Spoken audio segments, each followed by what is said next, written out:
Hi, this is Fran with Stampendous, and I want to introduce this truckload cutting dies set. This is the actual size that you're seeing, which beautifully fills an A2 card.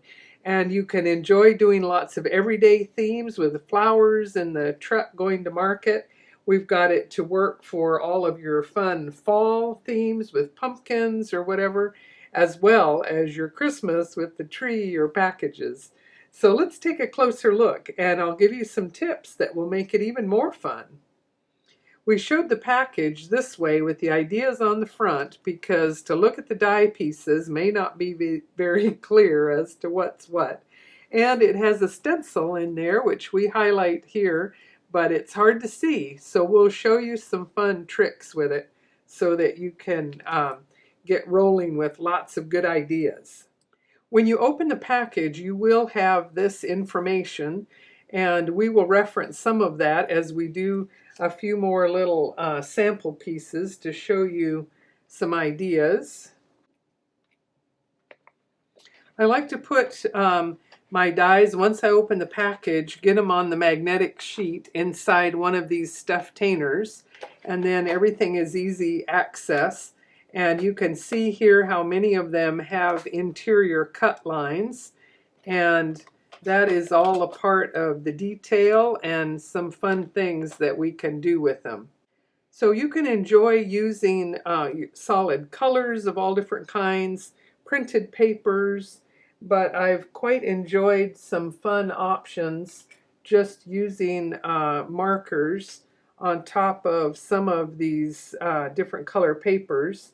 So let's try just doing some marker shading. And again, you could use this with any different markers you might have.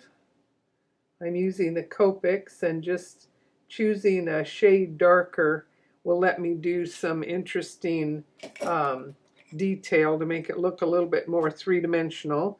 I'm just doing it quick here, but I'm following the little cut lines that identify, here's the area for the stem, and each of the little shadows all the way around. So if you want larger, let's move this in here.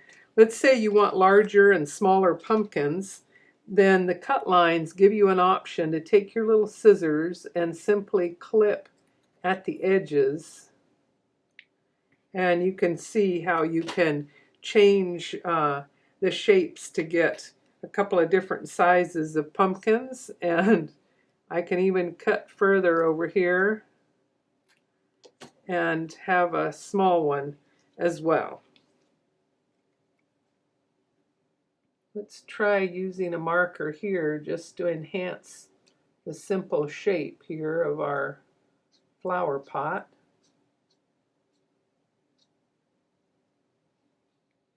And then using white paper, or in this case, I actually liked the weight of my watercolor paper, and I simply cut out a bunch of pieces, but I taped them back in just because they're so small, it's hard to hang on to them.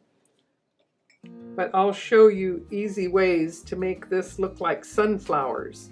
So do your yellows, and then just add some brown centers here and there, and you'll have the illusion of sunflowers. And we do some multiple colors. Just follow some of the little cut lines there.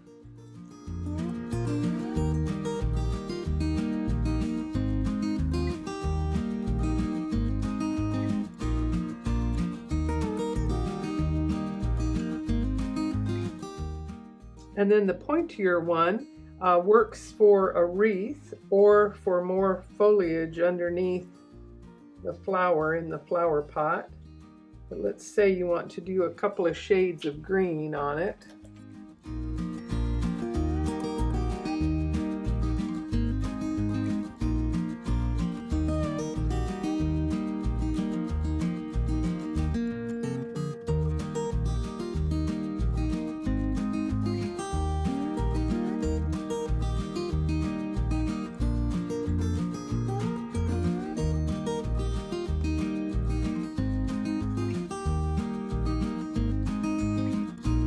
And there you can stack up layers. Here's our little dog. Some more flowers.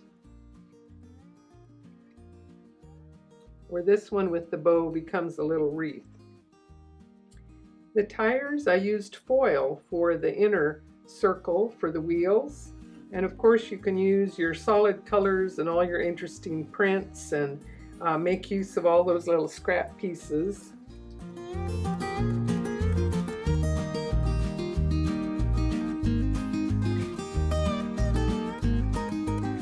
Here's another one. I used the pots in Christmas colors. So let's take a look at the tree die. It has all of these interesting little cut lines, and so you get some nice definition to it, and you can do some shading on the edges if you like. But I want to show you how fun it is to put snow, sparkly snow, on your tree. And the stencil in the package is designed to do exactly that. My stencil, being translucent, almost disappears, but I've put removable tape all around the edges. It gives me stability and makes sure I don't lose it. And it will help me hold it in place here a little bit as well. So let's do some paste on the tree. And let's see here, move it around till it lines up to the little cut lines. There we go. And then I'm using the Dreamweaver embossing paste. I'm using a nice palette knife as well here. And it's not going to take much of this paste, but if I get it on the spreader, make sure it hasn't moved. Okay, there we go. Okay, so now instead of smooth, I'm actually going to dab it in so that I get a textured, thick snow here. I'm going to set this aside, retrieve more of this off my stencil just to clean it, return all the extra to the jar, clean the rim, seal it up nice and tight so that you have it for later. Then I'm going to clean up with a wet wipe while things are damp and it's easier to clean my stencil. Some of that, I don't know how that got there, but I remove it while it's still damp. And then while the paste is still wet, I'm taking my multi-crystal glitter mix, and I've got some in a container, which it makes it easy here to just dust all of the paste and get all of those little sparkles. I'm actually going to press a little bit of it in. Let it sit and dust it off a bit more later.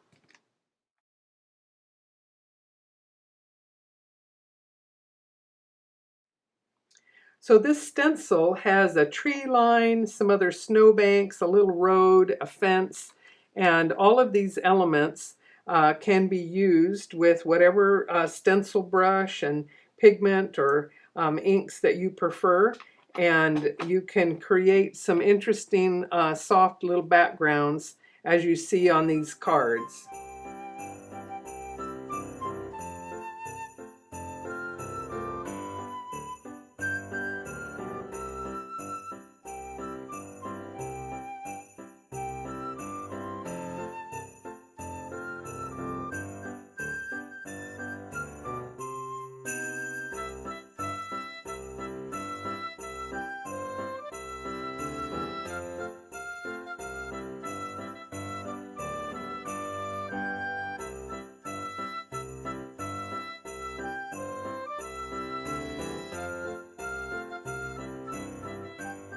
Next, I want to show you a really easy way to make your truck look old and rusty.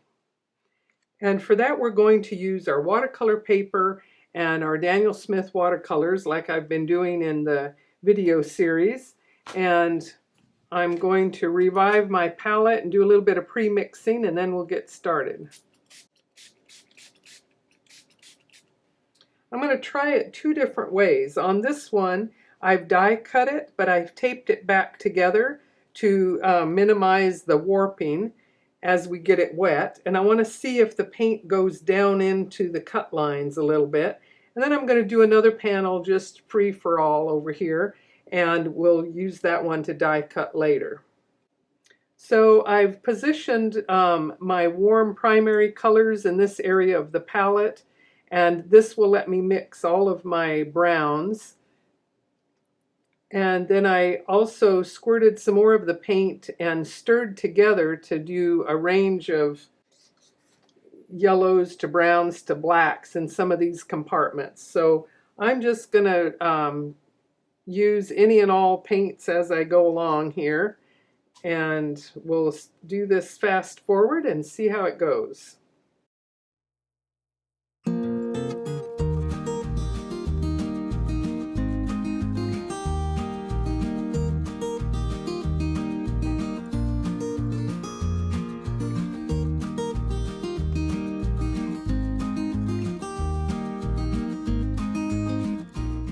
I forgot to mention that since this one was pre-die cut, I took my fine line masking pen and I covered up the little area that will become the headlight.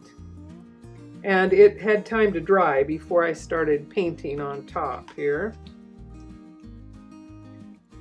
I want these colors to run together even more, so I'm adding water that's just going to move things around.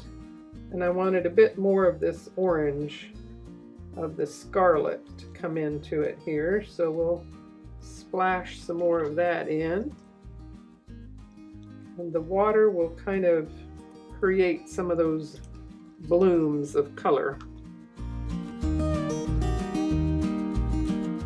Let's do another one over here,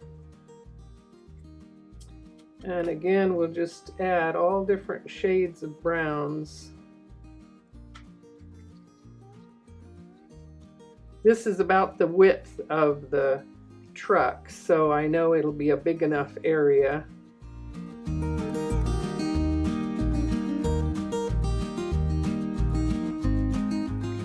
Now I'm going to heat it with my heat tool, knowing that that will also move some of the color around a bit.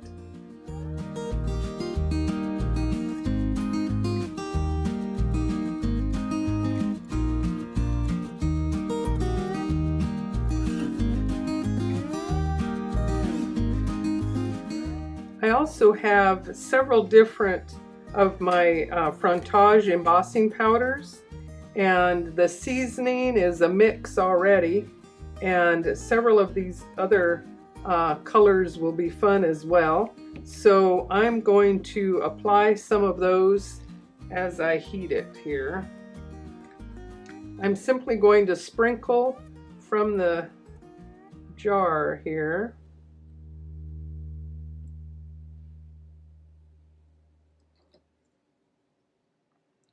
Make sure I can hang on to it without overheating my fingers.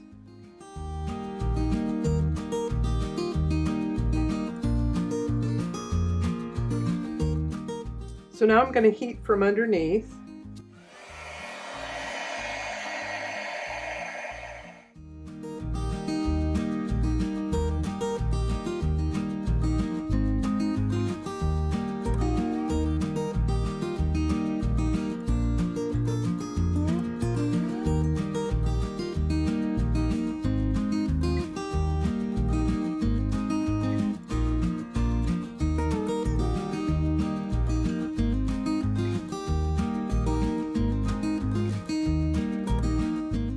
On this one, I think I want to remove the tape, as heating it from underneath is likely to make the paper stickier than I want.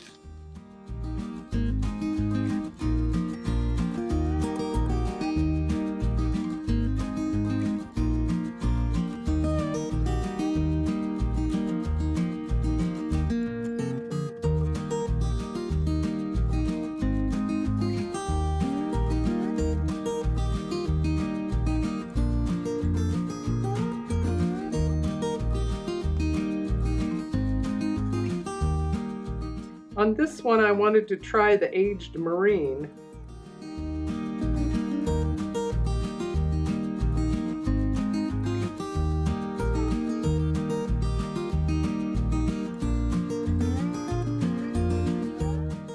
sprinkle it on and heat from underneath.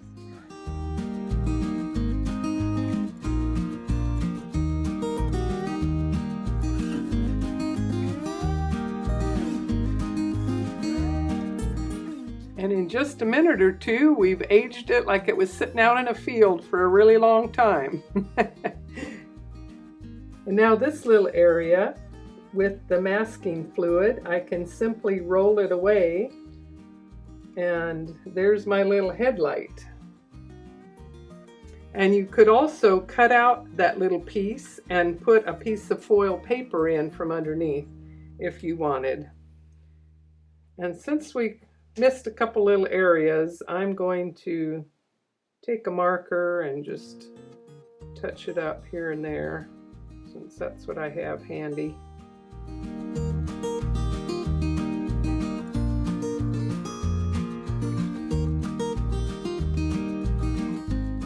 Take your die and move it around to find the most interesting area. And you can see I might have painted a little bit further out to catch all the edges here. Let's try it this way.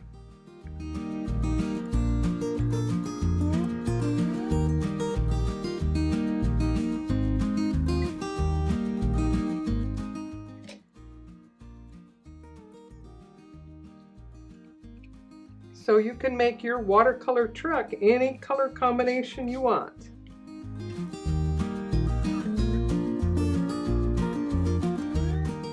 So here's a gallery of ideas for you. We've filled a happy fall truck with packages or pumpkins. Or you can do a lot of fun things with just the pumpkins and even make a birthday card for fall. Here we had a truck going to market with all the flowers. The flower pots could also be used for a Christmas card as well. Here we have just the tree and packages. As you can see, the bow is a separate piece from the package shapes, and you can shorten them as needed for a variety of sizes. And of course, you can have fun with all of the different prints and papers. And our lab gets to ride wherever he wants in this truck. And here it is with the tree. So have fun loading up your truck with whatever you'd like for whatever season.